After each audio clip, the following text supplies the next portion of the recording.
Hi, it's Tuesday. It's April 6th. It's 2021. This is my podcast.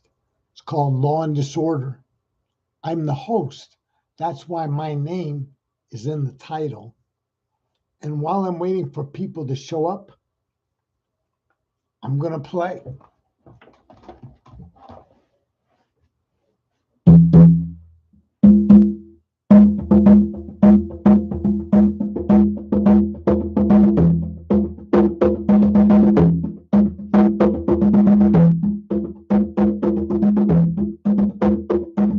Hey, Mary. Hey, Lisa. Hey, Kathy.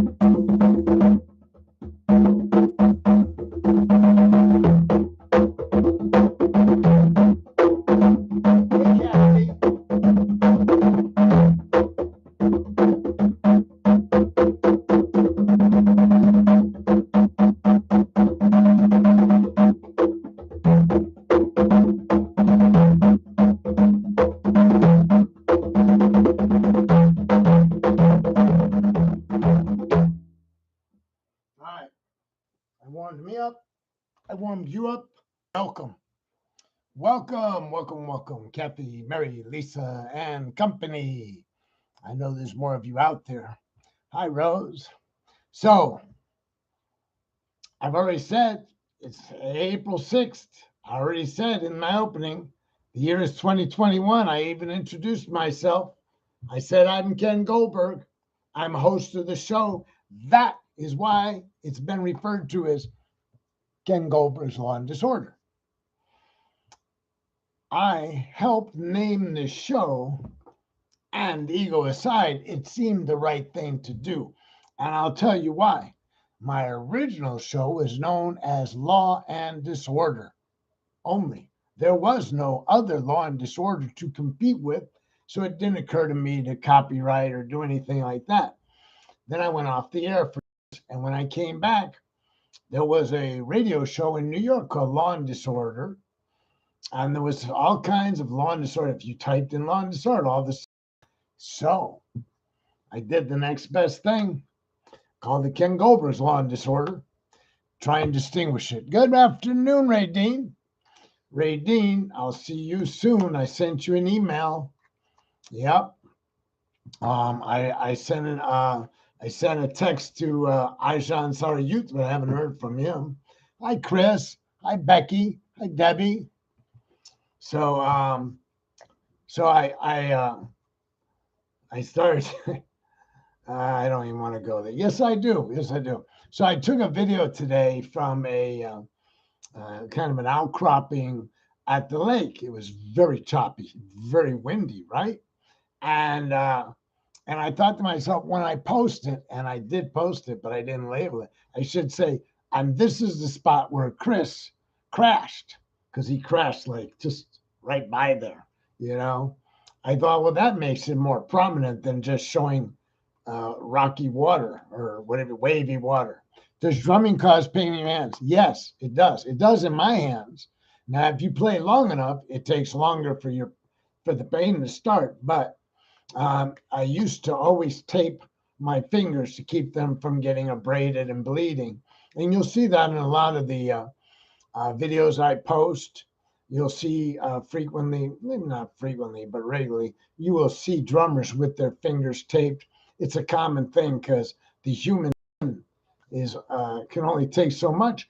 And a drum head like those, I believe they're goat skins, or they were. They may be synthetic now, but when I was coming up, they were goat skin. And goat skin, when it's cured and everything, it's hard, baby. So it was hard on the hands to play, and it's hard to amplify conga drums because the sound's coming from the bottom. It's not like a drum set where like the snare drum's up here, so the sound's got plenty of room to travel out, and the bass drum goes right directly forward. So and do the toms and the cymbals. Everything about a drum set is pretty loud. Everything about a conga drum set is somewhat subdued. And then when you get into bongos or djembes and stuff, they're smaller, so the sound opening is smaller. So again, there's issues with loudness, and sometimes you have to make that up by hitting the drum harder to make it louder, thus more pain. I used to have hardened hands from playing, and then I stopped playing for years. My hands got soft, and I've never had the persnickety. I've never had the tenacity to do it enough to form calluses or anything like that. In fact, I really don't want calluses on my hands. So there. All right. Good way to get through 5 minutes of action, right? So, what was I going to talk about? So here's the thing. So I went out. Oh wow, look at if I move the camera, it can't like blurs me until I settle down and it zeroes in. That is cool. Anyways, so I went to a 7 a.m. No 6:30 meditation Zoom, 7 o'clock AA Zoom. Went to breakfast with my sponsor. And then sponsor's just a guy who kind of helps keep you on track. My sponsor, Paul's pretty good guy. He's got a PhD in psychology. Would it take no less to keep me in line anyways? And then afterwards, I did some shopping. And then I was on my way home from shopping, and I know I'm going right by the bike store. And I remembered that yesterday, when we were doing this podcast, yesterday, Chris said, I'm going to RBN route. That's the bike store.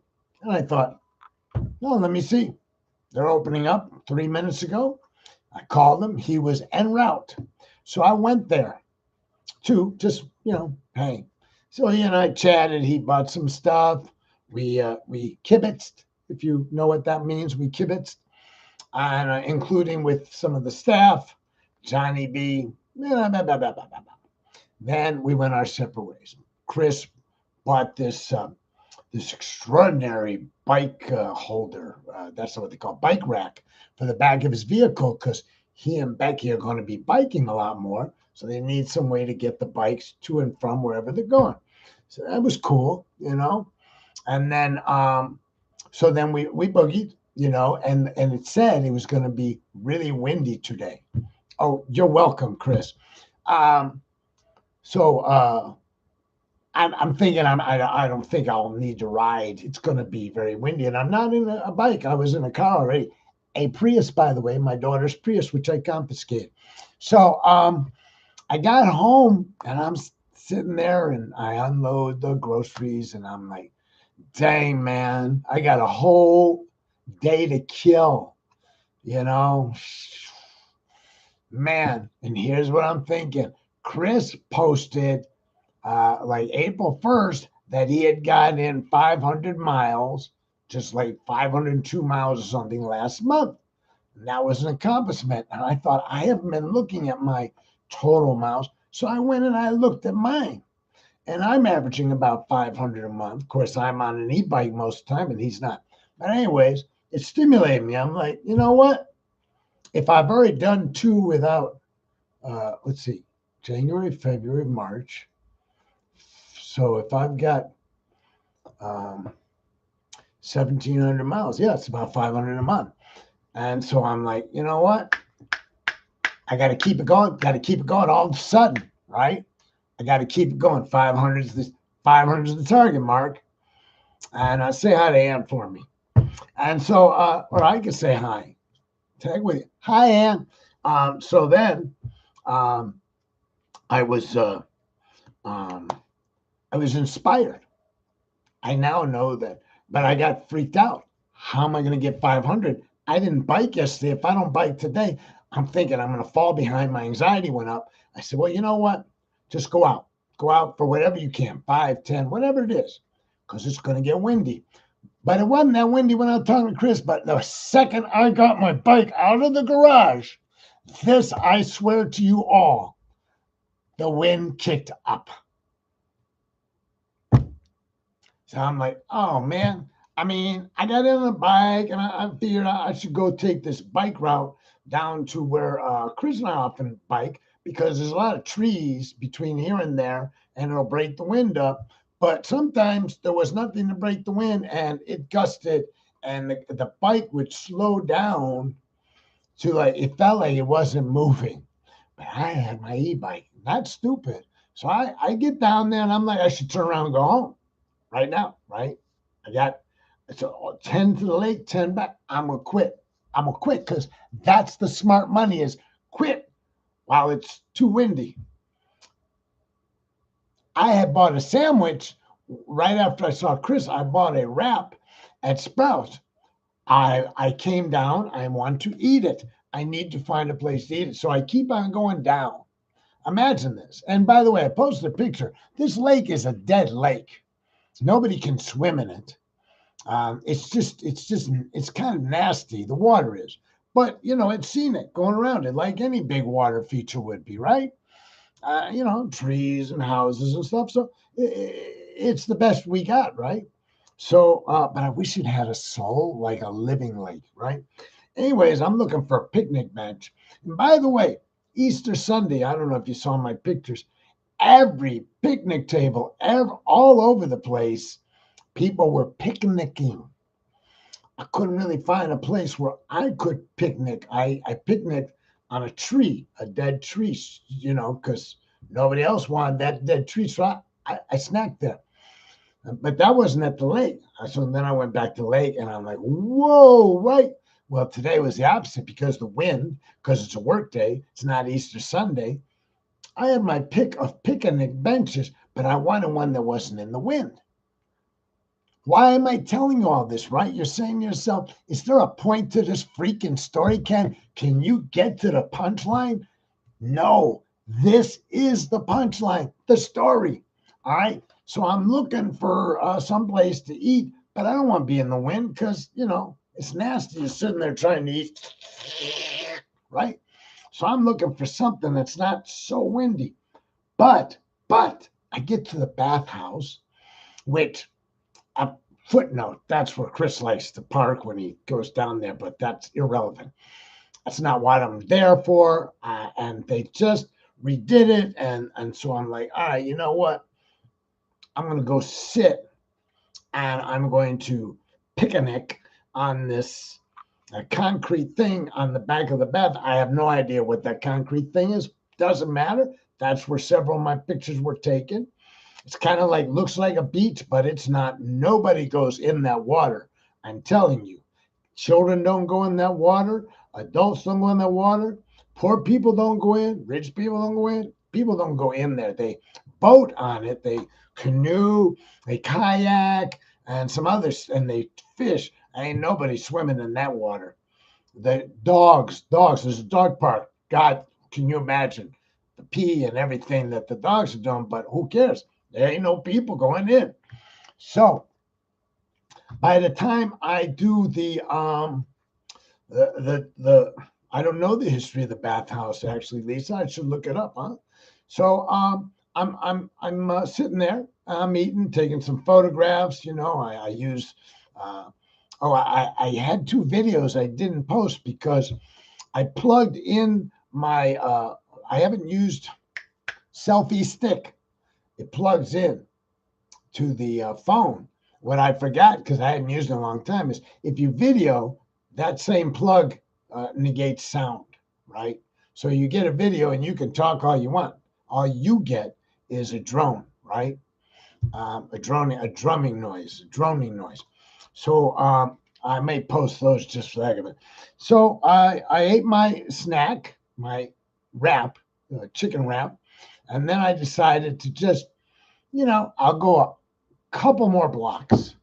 Anyways, end of the story is I'll end up going around the whole lake and home. I got home. Now, here's the thing. I know I'm going to podcast. You know I'm going to podcast.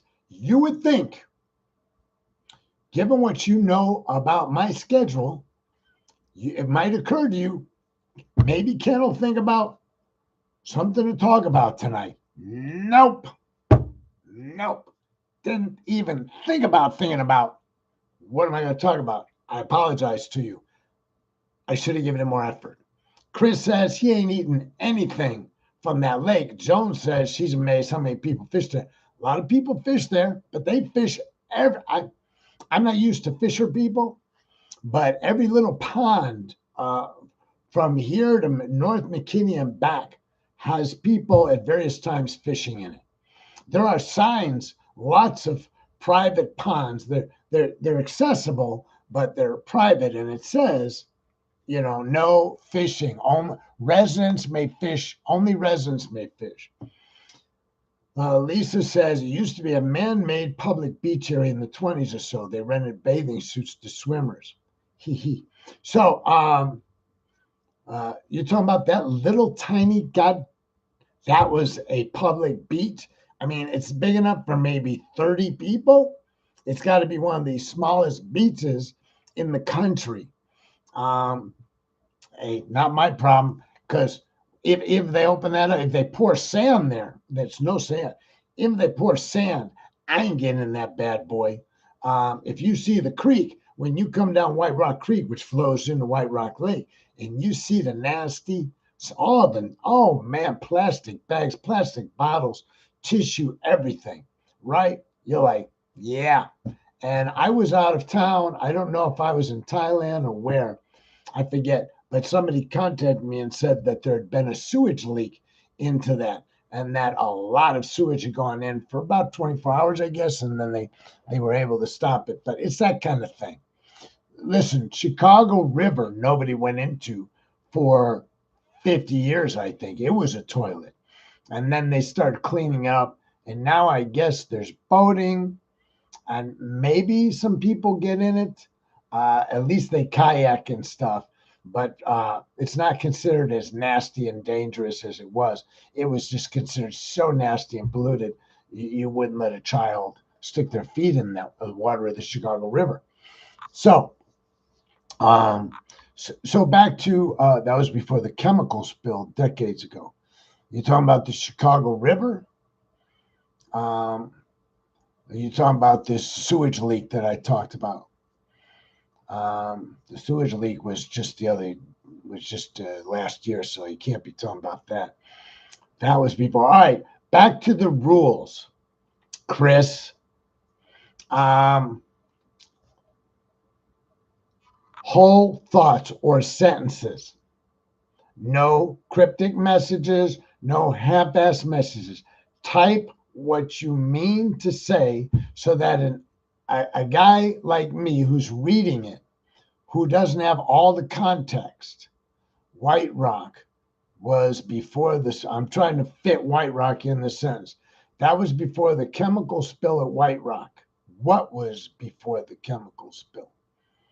The public beach area. I heard about 40 years ago there was a chemical spill in White Rock Lake. Okay. The pond right out my back door has a sign saying, no swimming or fishing because of snakes and alligators. Very cool, Kathy. You need to take that sign, a picture of that, and post it on Facebook. That's cute. I take pictures of the ones in the park that say, caution, poisonous snakes. You've probably seen me post some of those, or, do not disturb the wildlife. And they're serious, some of these parks. So you gotta get that picture, Kathy. So, but I digress. And I digress because I had nothing better to do than digress. So imagine being somebody who at some point, and I've mentioned this to you before, where does somebody get the nerve to act as if they can digress intelligently in the midst of a podcast when there's a reliance by other people on a certain amount of either entertainment, education, stimulation? Where the hell does somebody like me get off thinking I don't have anything to talk about? I'm going to wing it. How the freak does somebody grow up not only to have to speak publicly, as we talked about last week, and the fear of speaking, but to overcome the fear of speaking, and then to overcome the fear of not being prepared? That takes a certain amount of je ne sais quoi, chutzpah, maybe, okay? It takes a certain amount of chutzpah. I'm not saying that I got that chutzpah. I'm just saying that doing it like this would seem to be a lot of chutzpah because most people are terrified of speaking. We've already made that determination in a previous show. And even when they're well prepared, a lot of people get very nervous about like a presentation at work, um, Zooming, or like in AA, they ask you to talk, tell your story. And they'll say, you got 20 minutes or 30 minutes. You talk in front of whoever shows up at this meeting. And some people get really nervous and stuff, and they write down a lot of, their points that they want to make sure they cover. And I just walk up and I just start talking, and then, you know, let it whatever comes out comes out. When I used to do a little bit of praying back in the 80s, I used to say, "Oh, okay, God, guide my lips." That's all I said to myself. And then I just stepped up to the podium and started speaking. So I don't know where I get the chutzpah to do it. And I've begun to wonder of late, what happened to me. I was thinking today about my childhood while I was bicycling, and I was thinking about these kids I used to play with. So there was a guy across the street, and his name was Bobby, Robert, obviously, but we called him Bobby Rubin. And Bobby had a basketball hoop in his attached to his garage, and he had a driveway, and then there was a space at the end of the driveway, a space part of the backyard that was cement, and then there was the hoop which was attached to the garage. And so at various times we that's where we played basketball. I think I had a hoop at some time, but it was above even 10 feet. So we as little kids could never seem to get anything in there. So my place wasn't that much fun. So Bobby, Kenny was another Kenny, me, I don't know who else, played things like horse or whatever. And I was remembering this and I thought, oh, um, I wonder if I wrote Bobby and say, do you remember any? I mean, sure, he remembers it. It was his house that I got banned from ultimately. But his sister and his brother, and he had two older brothers. And so I thought about it and I thought, I don't know how smart it is to jump into that pool of nostalgia that goes back there because I think I'm not positive because this is 60 years ago, 60 plus, 60 less, depending upon or when. But I think I was a jerk. I think as a kid I was a jerk, and then I got to thinking, why do I think I was a jerk? And if I was a jerk, what made me a jerk?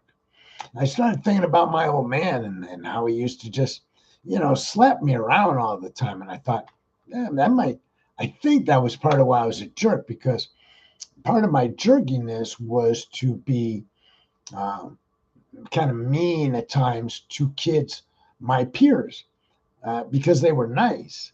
And because they were nice, I would take advantage of being nice to kind of bully them, verbally bully them. I didn't hit anybody. But as I look back, now I contacted Kenny and Bobby both at various times by email, got their emails, and I sent them letters amend in the AA called amend. And I said, I'm really sorry for the way I may have treated you at various times because they were friends. And they both said almost the same thing, which is, I remember you were troubled, but I don't remember you picking on me. But I did. Anyways, while I was bicycling, I was trying to think, how would I know if I was a jerk? And if I was a jerk, what made me a jerk? I mean, what was I doing that was jerky? And then why was I doing that? I don't know if any of you ever stroll down your little memory lane and hit this kind of emotional obstacle, this bump that says, you sure you want to dwell here? You sure you want to be here? Is this the kind of memories you want to dredge up? I would assume everybody has some of those memories. Yours may not be childhood, maybe your last marriage. I don't know, but you probably all know something in you tells you what I'm talking about. It's a but maybe you weren't a jerk. I mean, you'd have to work hard in some cases to be a jerk, but something about that moment in time, that place in time, that makes you uncomfortable, and not about the way other people acted. I'm talking about the way you act. We've all got our resentments. Oh, when I was in that marriage, that lady, that guy, whatever. We've all got when I was in school, that jerk that used to, everybody's got those stories. The stories I'm talking about are, gosh, I wish I'd have behaved better. Could be a relationship, like a marriage, or just dating somebody, could be a friendship. Uh, but I'm talking about going way back so that you don't even know. I'm not talking about 5 years ago where you're like, I was pissed off. I was getting divorced. Da, da, da, da. My nerves, I was on my very last nerve and I told somebody, go screw yourself. No, no. I mean, going back, strolling into your own personal history, back a ways to where the memories are vague, but not that vague. They may not have the clarity of something yesterday or 5 years ago, but it's clear enough and it evokes some sort of visceral reaction within you that that kind of constricted feeling of, did I do that? And I'll never know, by the way, because nobody's willing to tell me from those days. The people that I've talked to from those days pretty much act as if it wasn't that bad. Now, I also told you all, if you were here then, maybe some of you weren't around. I don't think Chris and Becky and Lisa necessarily were here back then, but um, when my dad passed away about 25 years ago, uh, I was at his funeral. No, no, no news there, right? And the girl who's my age, 1 year older, grew up directly to the north of us. She walked up to me at some point during the funeral, kind of the sitting around part, not somebody talking on the podium, just kind of greeting and meeting. And she said, knowing what we know today, we'd have called the cops on your dad for what he was doing to you and your brother. And that kind of took me aback, but it was my dad's funeral. I didn't really pursue it with her. I sort of nodded. I thought, well, that's an interesting statement to make, maybe 40 something years later. So when my mom passed away a year and a half ago, um, our neighbor directly to the south came over to the house. She's been friends with my sister. She's older than the other lady. She's 7 years older than me. She's been friends with my sister since they were 8 years old, and they went to grade school together. And so she was there to. My mom had passed away about 4 hours earlier, and she and her husband came over. And I said, when my dad died, Joanne came over, and she said to me, bah, bah, bah, bah, bah. I'm just wondering what your experience was and how you feel about what she said. She said, yeah, absolutely. We would have called the cops too. If we knew what we knew today about child abuse, we'd have called the cops. So that's neighbors on both sides who heard the yells and everything. And my sister asked, she said, I don't understand. How would you know what went on in our house? She said to her friend. And her friend said, my bedroom, we had a bedroom just right across from your brother's bedroom. We could hear things. So remember, there wasn't a lot of air conditioning, doors were open. So I bring that up, not to solicit your concerns about my childhood, because that often happens. No, no. I bring it up to suggest perhaps something in those transactions that were going on in my house made me leave the house, cross the street to somebody else's house, and be an asshole. And, listen, I'm at peace with everything that went on under my roof, like my dad's behavior, my mom's behavior, sister's brother, everybody that hurt me in my home. I've made peace with that. I'm good with all of them. I don't have any lingering resentments or anything. But I'm not good with my behavior when I would step out of the house. I got in a lot of trouble even before I was a delinquent I was in a lot of trouble. Kathy says, I know there were times that things just went over my head. I realized later that I responded inappropriately. That's another way of feeling icky about the past, huh? You know, I mean, that's not the same, but it is in that you, as you reflect, you think to yourself, ouch. So, yeah, I made friends with my personal past and the people that engaged with me, some abusively. But I can't, no, making friends with the past, making friends with the kinds of chaos that was going on in my house doesn't excuse, but at the time I thought it was in some measure an excuse. You know, look at how I live. What do you expect from me, right? So I would do things that I think are what we talk about when we talk about like shit rolls downhill kind of thing. You know, you get picked on, you turn around, you pick on somebody else. I didn't have a younger sibling to pick on, or my guess is I would have picked on a younger sibling. Um, I didn't. There was really nobody even younger than me on the block that in close proximity to my age. I was like the youngest of that little group, and then you had to step down into another group that I didn't hang with, so it wasn't much opportunity to be mean to them. But these nice Jewish kids, boys, they were not aggressive, they were not fighters, they weren't mean particularly, but I think I was prone not to violent like physical violence, but I think I was prone to verbal violence even then, uh, preteen. And then here it is. Um, I'm 68 years old. It's 2021.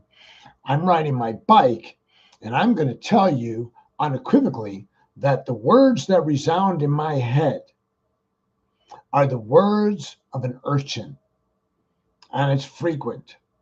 And I've made mention of that before too. That I have the words sort of like it's like a ghetto inside my head when left untended.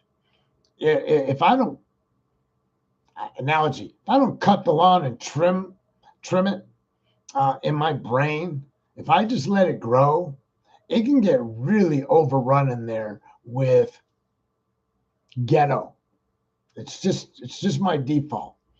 Again, I don't even know. I understand that I spent some formative years around kids whose entire vocabulary probably consisted of urban slang, and those were formative years, and it was all the time. So that by the time I had outgrown my teen years and my early 20s, these phrases, these words were part of my vocabulary sometimes, but they were always part of my inner vocabulary. Now, I knew not to be going around saying things that might have been, in some regards, inappropriate until I was triggered. And once I was triggered, you didn't know who was kicking you. You didn't know if it was if you closed your eyes, you didn't know if it was a black guy kicking your ass or a white guy kicking your ass, right? Because I just that was that was the voice. I'm telling you, and I still have limited control over it. I can control what comes out of my mouth almost all the time, but I cannot control the voices that keep popping up in the head or the inflection in the voice, um, the verbiage, the wordage. If I was playing Scrabble with the words that tend to bounce around in my head most of the time, it would have to have a new name. It wouldn't be Scrabble. Maybe Urban Scrabble. Maybe that would be the name of the game, or something of that nature. Because it's not. I mean, I don't even know some of the words that I use commonly. I, they may not even be real words. I don't. I don't. I mean, I do know because I know the vocabulary, but I use them so incessantly, so freely that even though they were, in some cases, mere slang, they became part of my vocabulary, which was when uncensored a lot of times when I was working with kids. When I was working with kids, I didn't censor what I said with the kids usually. And I also didn't censor what I said to others in the adult community. I mean, if I was trying to get you on the board of directors, I wasn't completely stupid. I didn't talk to you like a complete thug, but um, I was in situations, I was the executive director of an organization, agency that I founded, Local Motion. I was executive director. I was also the chief bottle washer. I was the social worker. I was everything. I was the only person there in the beginning. So I went out and represented myself um, in public in all venues, whether it was a fundraising venue, talking to foundations, talking to the government, talking to potential board of directors, talking to potential individual donors, right? So I did have some clue what not to say at sometimes, but that wasn't guaranteed ever. And so a lot of times people would be amazed at the shit that would come out of my mouth in contrast to people at the same level, other executive directors of other youth serving agencies. In fact, my friend Arnie Sherman harnessed that. He brought me to a meeting he knew was going to be volatile. He knew there were going to be threats made by another organization at our organization, and he asked me to be there and to respond if it got ugly. He specifically asked me, as a member of his board of directors, to show up and be in that meeting. It was a meeting about monies, and sure enough, I'm sitting there. I don't really have. There's three agencies, and one of them is this real revolutionary group out of uptown Chicago. Uh, and they finally they got ugly. They came at our executive director ugly, and like a trained pit bull, I turned on them instantly. I told them, if you want to make some threats, fuck it, let's do it. And they're like, who's making threats? I said, you're making threats, and I'm ready. I'm ready. I said, you guys are in uptown, you badasses. I'm in Lakeview. You think so, bring it. Let's do this. Let's do it. Let's do it here. Let's do it later, whenever you want. Now, that's not what executive directors in agencies sitting around a table, they're not supposed to go there. But I did. But that was years ago. I mean, I'm talking, I was 27. Let's see. Becky says that's a good phrase, situational vocabulary. Thank you. Is that a real term or did you just make that up? Chris, I can keep my yes sirs and my screw yous in the right order verbally. My head can be very bad neighborhood. I do understand, right? They got a thing in AA. You've probably heard it, guys. And if you go inside my head, bring a flashlight and a gun because it's a dangerous neighborhood. Ray Dean, that you control the words now where the anger and fear from a young child, you know what you are now and can live with them now. Years later, you can hold him and stop the abuse. You are stronger than many who grew up with that pain. Well, I think that's kind of a compliment in a way, Ray Dean, because you're saying I'm stronger. To say I'm stronger than anything to me is a compliment because typically I see myself as kind of a feeble individual, right? So, so thank you. But Ray Dean and Gary, of course, were there during the most upheaval that I could have put myself through. Ray Dean and Gary are the only ones amongst you who lived nearby when I went into the temple and had to practice the ways of a monk. It was only for a little over 4 months, but I'm sure Ray Dean and Gary knew how traumatic it was, even just shaving my head, much less dressing funny and going out and doing everything else that we did. Becky, you made it up. Debbie says that is so very true.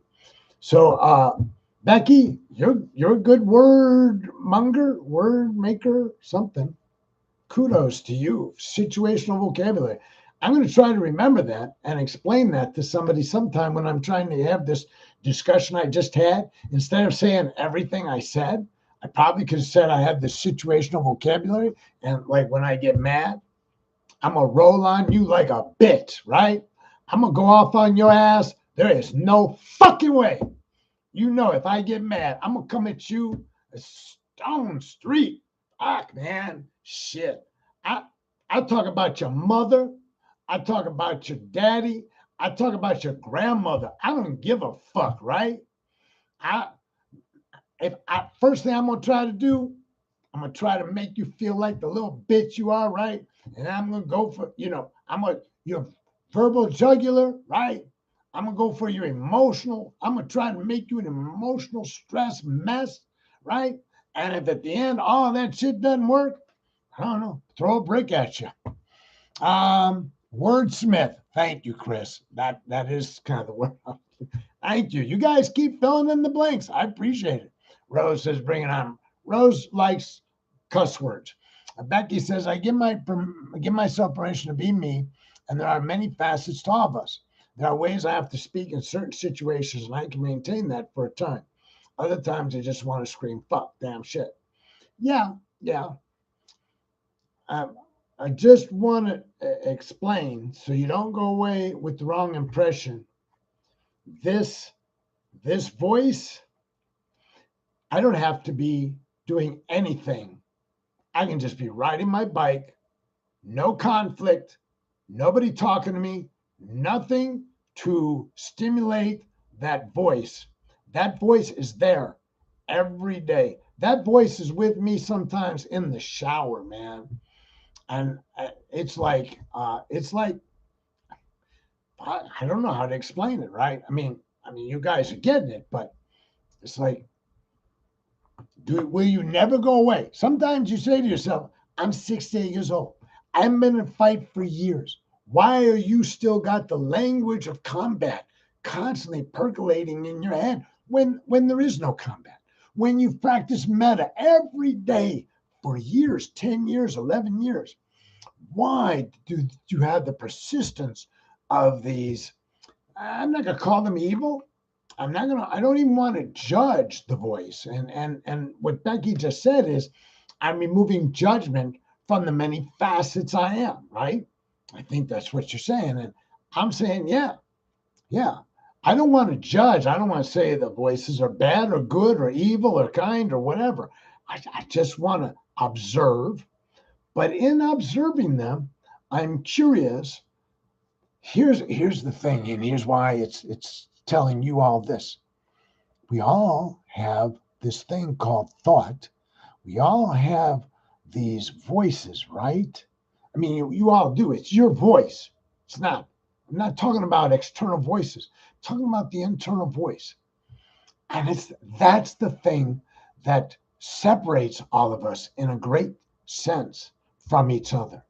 I can never really know that accumulation of thoughts that you have, how you interpreted events so that, let's say that Chris and I had grown up in the same household, same mother, same father, essentially treated very much the same way. And yet one does well in school, one doesn't.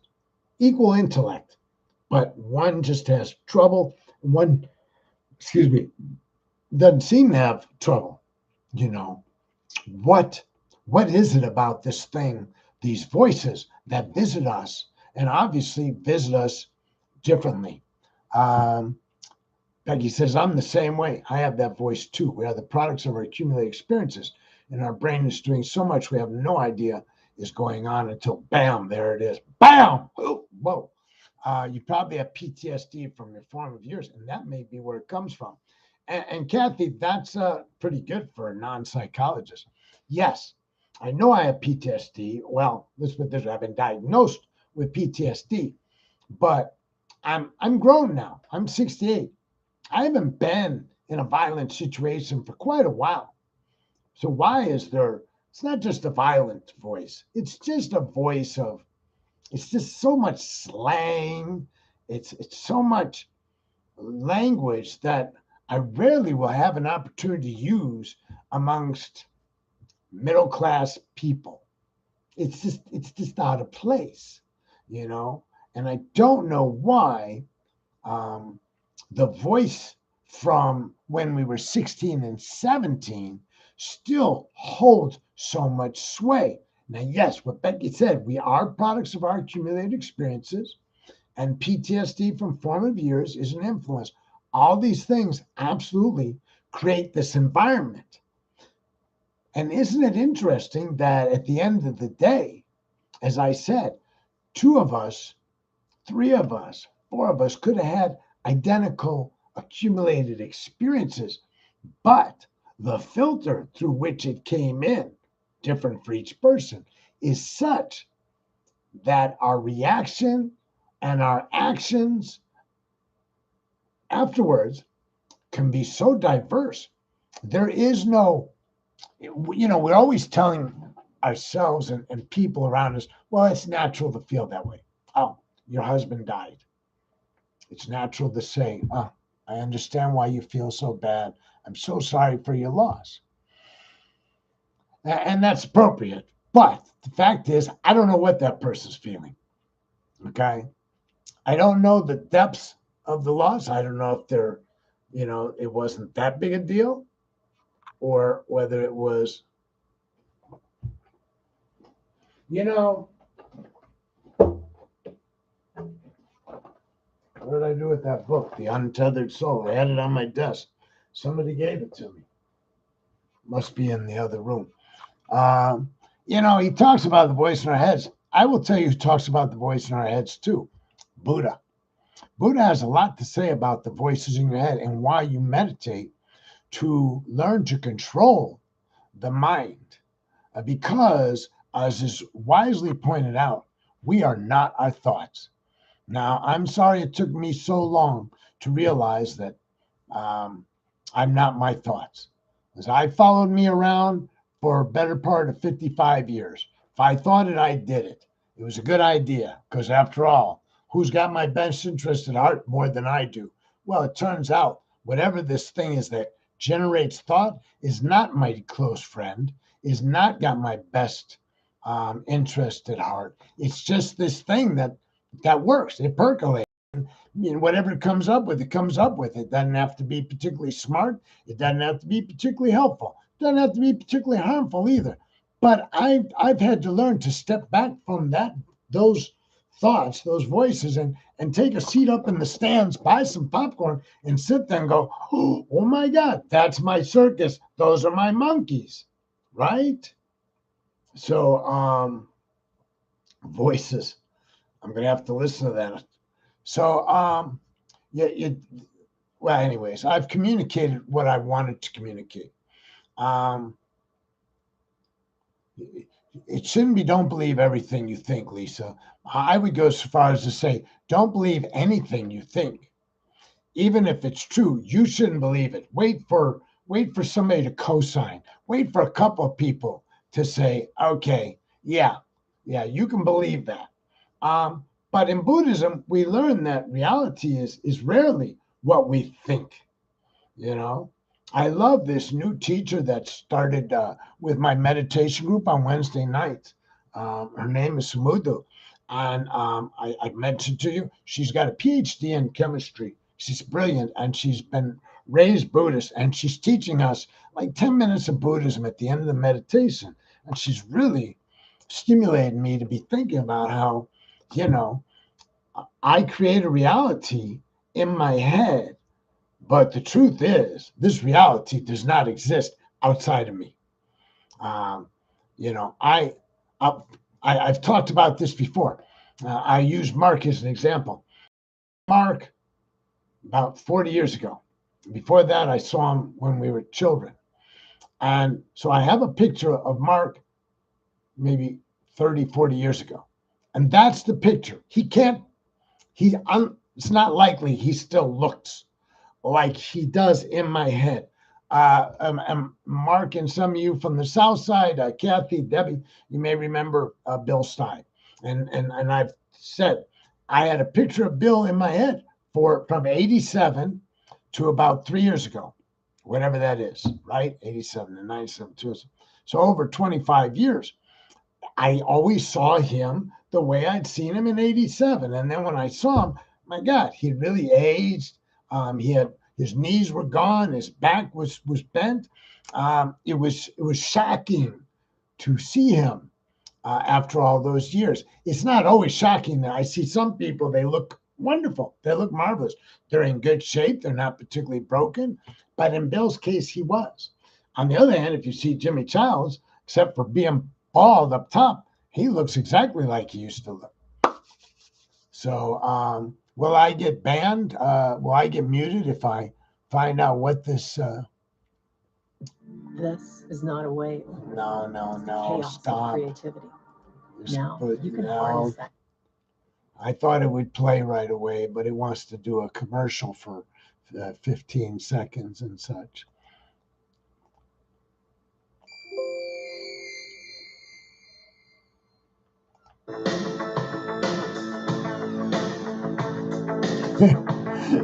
You got a song for everything, Mark. I'm looking at this. I'm looking at all these songs off the side. I'm like, you cover the gamut. Dang, baby. Wow. What eclectic collection of songs. Wow. Sorry, folks. The show's over. I'm just listening to music.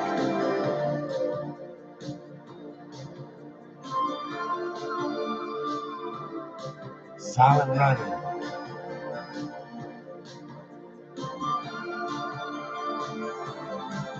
Ha. Anyways, I kept you overtime. This podcast ended, but I want to tell you, Bill was good looking, and he did have beautiful hair, Kathy. That's why it was so stunning when we saw him, right? Let me tell you about the music selections. I'm sorry I didn't mention it. I decided, for those of you who've been watching my Facebook the last 24 hours, I got enamored with these kids singing. I didn't know, we don't have an American kid's voice that I'm aware of, but they have in Brazil and Vietnam and all over Europe and stuff. And these kids are remarkable. So I published two of those. One singing James Brown, It's a Man's World by this kid. I forget what country, Ukraine or something. And this kid just smokes it, right? And then this other one, not particularly dramatic, but I post a lot of dramatic ones individually. Donnelly singing Stone Cold, which is Demi Lovato, I guess. What do I know? I just liked it. And then I posted one of the best conga drummers, Giovanni Hidalgo. His hands move faster than I can. You may not know this when you're watching Giovanni play congas, and you're only doing that because I posted it usually. You can't even imagine. You're seeing his hand like people see a fan. You're seeing it go up and down, but you can't see it in real time. His hand sometimes moving so quick that it really is like the speed of a fan where you've only seen the blade. But in reality, a guy's like, just wow. So thank you all for being here. I'm going to do a little meta and then I'm going to say goodbye. May you be happy, healthy, and free from harm. May all of you be free from anger, anxiety, and fear. May you all find a path that leads you to a life of greater peace, comfort, and ultimate freedom from all suffering. And may we all be willing to send loving kindness to those persons that may trouble us. As we freely give our loving kindness to family and friends, let us also send it to those that we hold in any disdain or ill will, so they too should be happy as we wish for ourselves. And then ultimately, to all living beings, wherever they may be, all sentient beings, any being that can have a sensation of cold or hot or pain were hurt, or love, or affection. Let them all be the recipients of our goodwill and our kindness, that they may all be safe, comfortable, and at peace. Satu, Satu, Satu. Well, thank you. Thank you, Mark and Ann and Rose and Joan and Chris and Becky, Debbie, Kathy, Lisa. I don't know if Mary stuck around.